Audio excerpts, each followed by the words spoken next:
Good morning, wonderful people. Welcome to my channel, where we are now doing Rahu and Ketu part 24. And now we are sticking this head of the demon called Rahu into Mrigashira Nakshatra.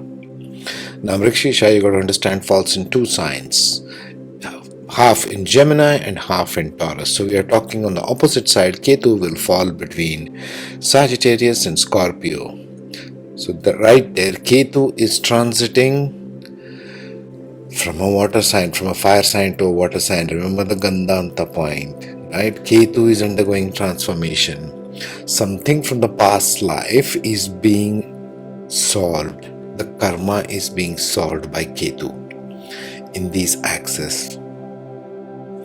So when Rahu falls in Mrigashira, you should be knowing that this person is undergoing a solving of the karmic path from past life.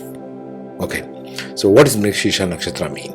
Okay, it's the fifth nakshatra. Let's just go through the themes. And one of the themes, just a personal note, one of the things that Rahu represents is a hunter. Even Ketu is a hunter, but different kinds of hunting. One is a hunter for identity, Ketu, seeker's path, and one is a hunter for materialistic pursuits, desires, obsessions, compulsions, that kind of a thing. Yeah. So both do hunt, but in different ways for different things. And nowhere is this more apparent than Rahu in Mrigashira Nakshatra and going from Mula to Jyeshtha, Sagittarius to Scorpio. So what does Mrigashira represent? It is flexible, joyous, gentle, charming. These are gentle nakshatra. Mrigashira is a Devgana and extremely gentle in nature. This is where I find a little difficult when people say these Mrigashira people are timid people. Why? Is sensitivity timidness in this world now? Have we lost so much that becomes so dense that we just think that a person who is just thumping and going and saying machoism is the alpha guy or a woman? What's with this? Why have we lost the sensitivity? You've got to ask that question. Right.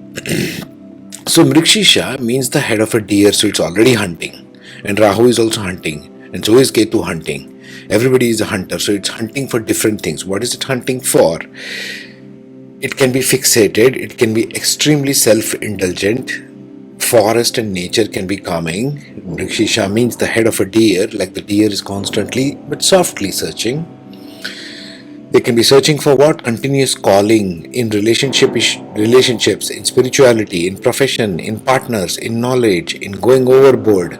They have suspicious nature, again cowardly, defensive and hiding. Because they are sensitive, they tend to be softer and introvert people in nature. Now you put Rahu inside and it amplifies this particular hunt, search for calling. Yeah. And it does so in two ways. It does so through Taurus, means it searches for materialistic stuff. Or if it falls in Gemini half, it will search for meanings of stuff. Gemini is more of a mental thing, right? So let us examine the four padas. So number one, the classical characteristics of Rahu and Ketu as described by the classical Vedic literature. Okay, what is Rahu and Ketu? These are the north and the south nodes of the moon, found by the virtual points, which are the intersection points between orbit of the moon around the earth and orbit of the earth around the sun. So basically, if you take two ellipses, it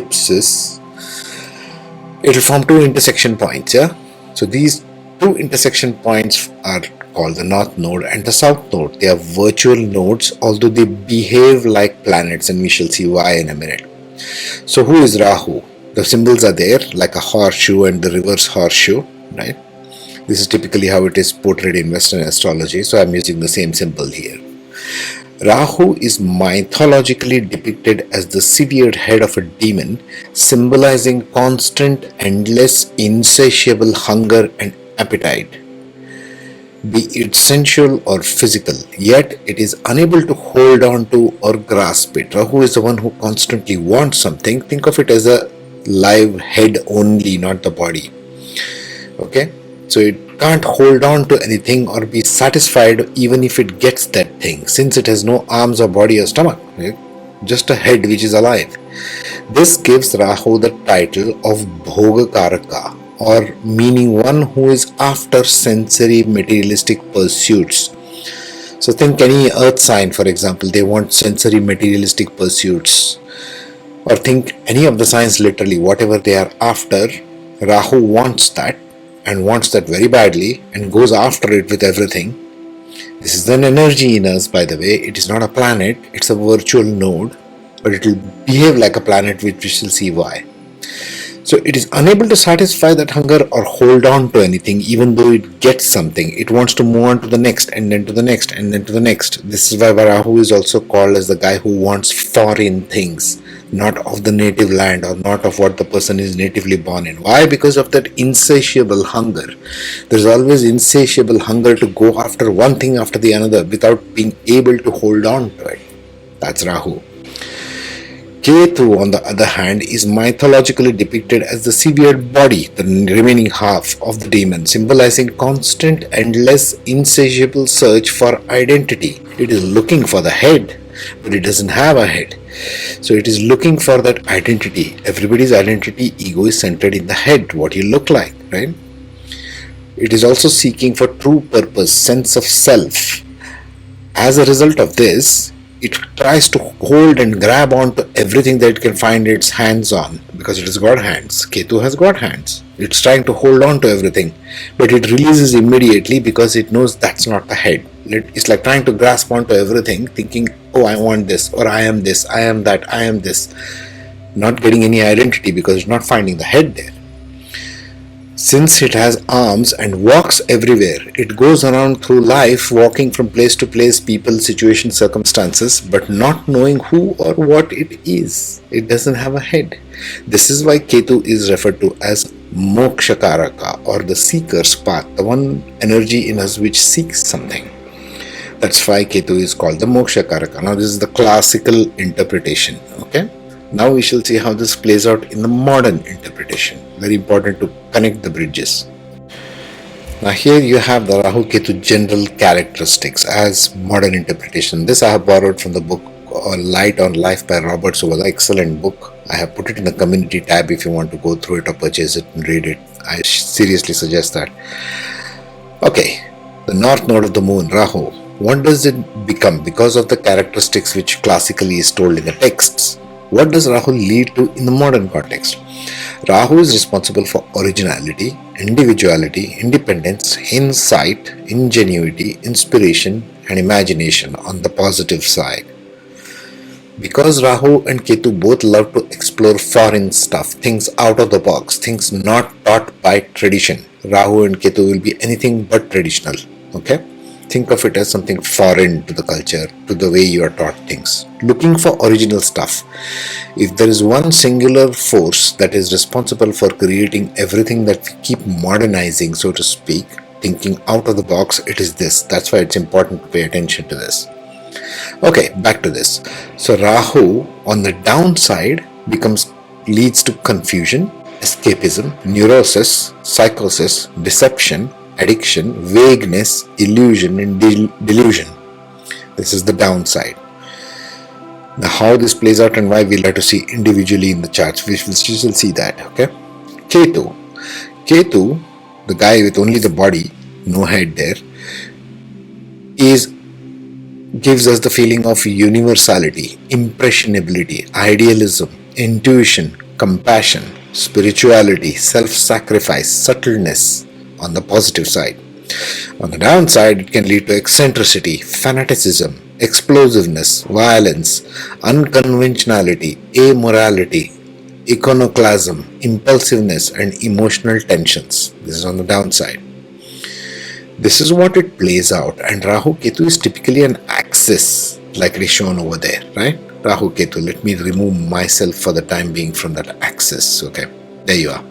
So you see it as an axis, okay, 180 degrees apart, and it can play out in any one of the opposite houses. It can play out in 1, 7, 2, 8, 3, 9, 4, 10, etc., etc. We will see that later.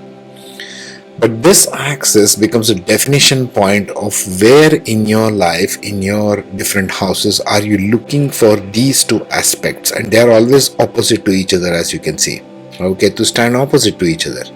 So if it plays out in second house, it detaches itself from the eighth house. If Rahu is in second house, Ketu will be in the eighth house. You see what I mean? And so you will bring the eighth house aspect with these aspects shown here, second house with that aspect shown over there. Of course, it plays out with something called as dispositors. We shall see that next.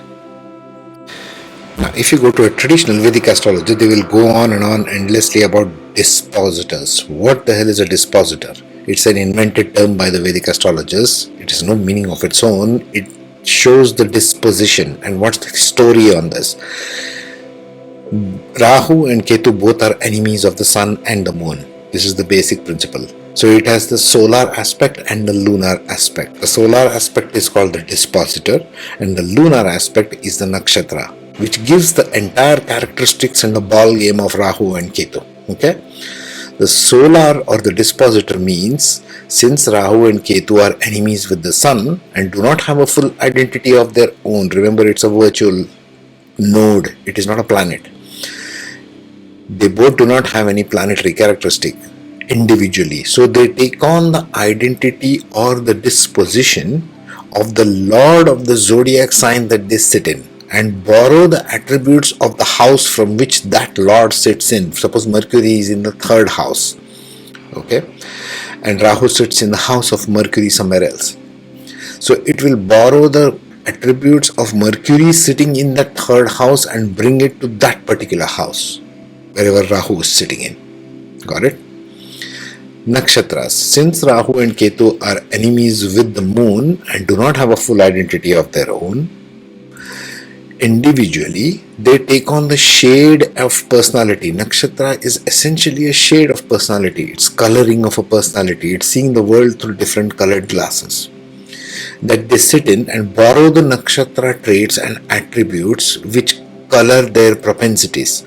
So Rahu and Ketu do two things at the same time. At the solar level, it goes with the dispositor, that is all of the planets, physical planets, Mercury, Mars, Venus, Sun, Moon, so on. So they take on the attributes of whichever house they are sitting. If it sits in, Rahu sits in Cancer, you have to look for where Moon is sitting, which house, and what it is doing there, and even the Moon Nakshatra. If it is sitting in Leo, Rahu in Leo, that means you have to look for where Sun is sitting and which Nakshatra and which house. So it will bring those attributes. That's the way you have to analyze this. Okay. Let's see some aspects of which house they play in and why. Now there are some vital aspects that you need to keep in mind when evaluating Rahu and Ketu, because this is important especially for people who are sort of looking for self-development, to understand where they are coming from. If you're not interested in changing yourself, this entire channel is useless for you. But if you're the one who is interested in knowing what is happening in my life, where do I need to go, what are my talents, and you question these kinds of things, excuse the noise somebody is drilling above, so then you need to understand these aspects. Now that's the typical chart, Indian chart, and house numbers are depicted as 1, 2, 3, 4 up till 12. Dharma, Artha, Kama, Moksha is there, and I have stuck Rahu Ketu as possible axis on the 1, 7. That is Aries and Libra, that is the top and the bottom.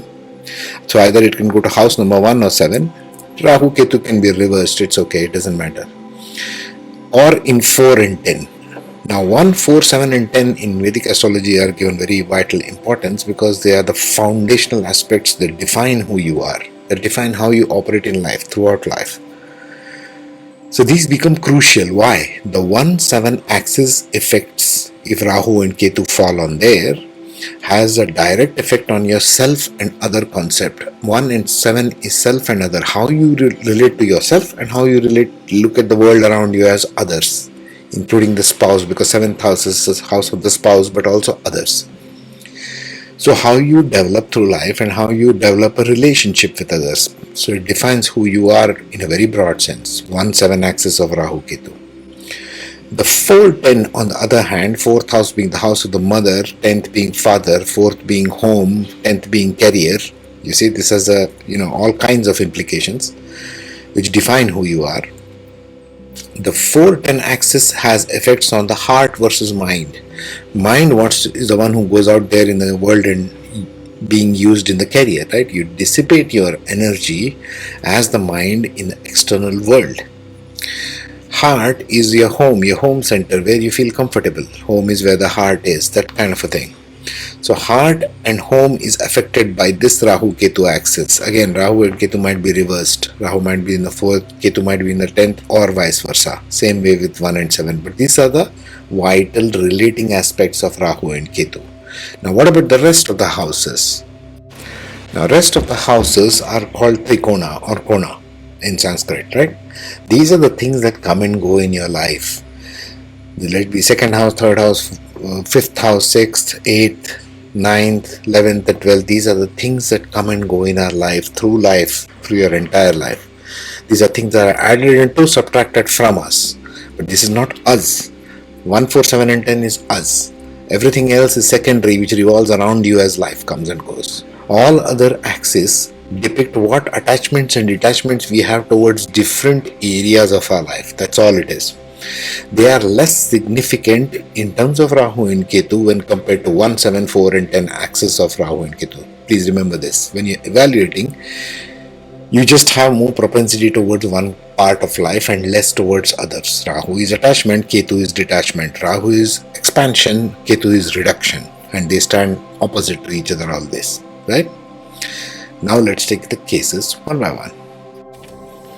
So here we are starting in the 4th pada of Mrigashira Nakshatra, and we can see the Rahu Ketu axis there in yellow, and here this is Rahu, that is Ketu. Okay, so now we are talking essentially about Gemini and Sagittarius, so the dispositor being Mercury and Jupiter. So we are talking about the teacher-student dynamic. We are talking about one who knows the wisdom and one who wants to bring it in intellectual form.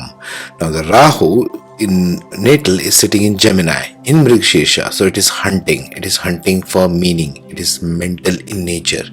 In these last 2 padas of Mrigashira, it is hunting for mental meaning. But later it might transit, and towards the spouse, it may be something going into deeper meaning for emotional content. Scorpio is emotional content, going deep inside and examining the subconscious, psychic nature, etc. So Rahu becomes like that later on. On the other side, it goes into the Artha Sagittarius, Jupiter, going into Taurus, right? And in Mula. Now in Mula, it wants to hunt for, Ketu wants to search for the deepest possible meanings. The deepest possible meanings. It wants to go to the root, uncover all the lies. So this Mula to Mrigashira Nakshatra is a hunter. Is a hunter for essentially the wisdom of what it is I'm looking for in terms of materialistic gain. If I'm looking for $1 million or $1 million dirhams or in million whatever, buy a ranch, what is the essence of that? What am I really looking for? It searches for the meaning. And Rahu, on the other hand, knows what it is looking for at an intellectual level. So that wisdom needs to come from the Ketu, both in natal and Navamsha, but more natal. And then it wants to integrate that in intellectual pursuits. So these people might be highly intellectual in nature, trying to uncover stuff, right? We will examine the professions later on in another series. I'll expand on the career part of it later. And there we will see more. But that's the basic energy, okay? That's what happens in the 4th pada. And Ketu, as you can see on the other side, is going through the Gandanta, the transit point between the fire sign Sagittarius and Scorpio. Okay? That's a transformational point of past life. In the 3rd pada, now we are talking about the Dharma Kama axis, going from Gemini to Libra in Navamsha, where Rahu is sitting. And on the other side, it's going from Sagittarius to Aries. So we are talking about essentially transit from air to fire sign and fire to air sign. The Ketu transits from fire to air sign, and Rahu transits from air to air sign. Sorry, fire to fire sign and air to air sign. What am I thinking? Okay, so This means there's a lot of air energy for Rahu to move in, explore, intellectual, very research-like, scientist-like, want to investigate stuff, maybe relating to real life stuff, maybe relating to spiritual stuff, maybe relating to anything, maybe relating to even relationships. But relationships, I think, would be more in the first two padas of Mrigashira. Because we are talking on the other side of Mula. Mula wants to get to the root. Ketu does very well in Mula, right?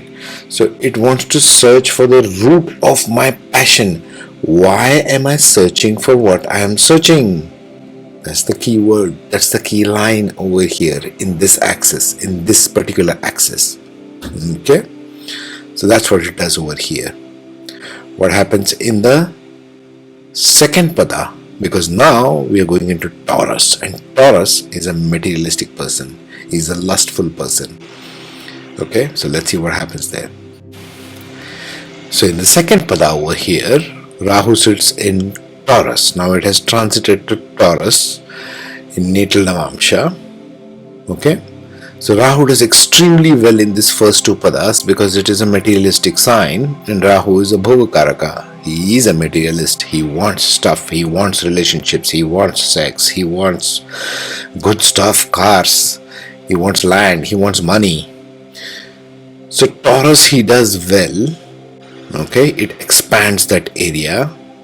But in order to help this Rahu achieve what he wants to do, we need to see little hints, like it goes from Taurus to Leo in Navamsha and Taurus to Virgo. We are talking about this axis now, Taurus to Virgo. And Moksha is where it gets it from Scorpio, water sign, going into another exalted water sign.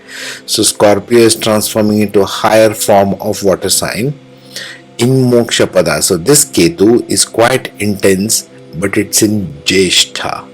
It has come to the Scorpio now. So this Jyeshtha is, what is the theme of Jyeshtha? Is the insecure king. It's like the one who is always feeling inferior, the curse of the elder one. The elder one always feels inferior. Why am I not getting the love of parents? Why is my younger sibling doing better than me? Why is that person having more money than me or better relationship than me? Jealousy. Themes of jealousy are very prominent in Jyeshtha. But here they are kind of having this at a subconscious level, but they are not able to provide that fuel to this Taurus. So they are constantly, I would guess this particular axis will have the tussle of searching for deeper meaning is what Rahu is sitting in Mrigashira. Ruler is Venus, so it is searching for that materialistic gain wherever Venus is sitting in. And on this side of things, it is looking for, it is being haunted by fears of what will happen if I don't accomplish it. So it needs to get over its insecurities. This Ketu needs to get over its insecurities in order to fuel that Rahu which wants to go out and do and get stuff. Okay? That's what happens here. Let's see the first one. Now it's in the same one, Taurus itself, but we're changing slightly the energy. It's going from Leo to Aquarius. So let's see that. Right, so the first pada of Mrigashira is Taurus to Leo, Earth to fire sign, and the Ketu side over here, it is Scorpio to Aquarius. So it's water to air and earth to fire. So it's kind of a weird combination, but let's just look at Venus and Scorpio Mars. So it's a tussle between Venus and Mars, essentially speaking, and we are still in Scorpio and Jyeshtha, so there's still that insecurity. But since it's in Kama, this will have more desire to sort of feel jealous. There's a more jealousy theme here. Scorpio being intensely jealous in this particular one. But later on in life, when it goes to Aquarius, it might become more of a mental sign. Let me do these things for others. Detachment from others and wanting to do for myself. Fame for myself. Leo Aquarius axis. I want things for myself. Rahu in Leo does very well because it wants the ego. It wants to feel something like I am matter. I am somebody. Okay? I'm not a nobody. This is what Rahu thinks in Leo. So you got to see dispositor sun where it is sitting. Okay? So that, ladies and gentlemen, is the brief one about Mrigashira. Next, we shall discuss Rohini, the nakshatra of Krishna. Let's discuss Rohini, Rahu, and place him and see where it does. Okay, next. We're almost about to finish. Then we are in Kritika and Bharani, and then we are done. We'll go to the conclusive notes. Take care, be safe.